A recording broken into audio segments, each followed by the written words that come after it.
नमस्कार. बेसन पीठ घेतलं, हिरवी मिरची, लसूण वाटून घेतला, हळद टाकली, थोडी मीठ टाकलं, जिरं टाकलं, पाणी ओतून घेतलं, चांगलं मिक्स करून घ्यायचं चमच्यानी. थोडासा सोडा टाकला, सोडा मिक्स करून घेतला पिठात सगळ्या. बीट स्लाइड करून घेतल्यात, एक एक करून मिक्स करून घेतलं मी, कोटिंग करून घेतलं. तेल तापले, एक एक करून सोडून दिले बीटचे काप मी तेलामध्ये.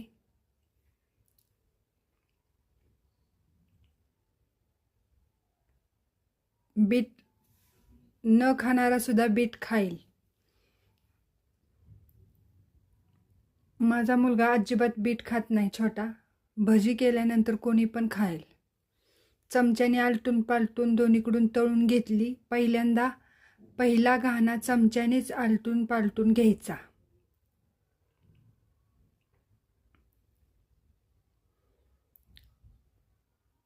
चिकटतं कढईला, त्याच्यामुळे पहिला चमच्यानेच हलवायचा.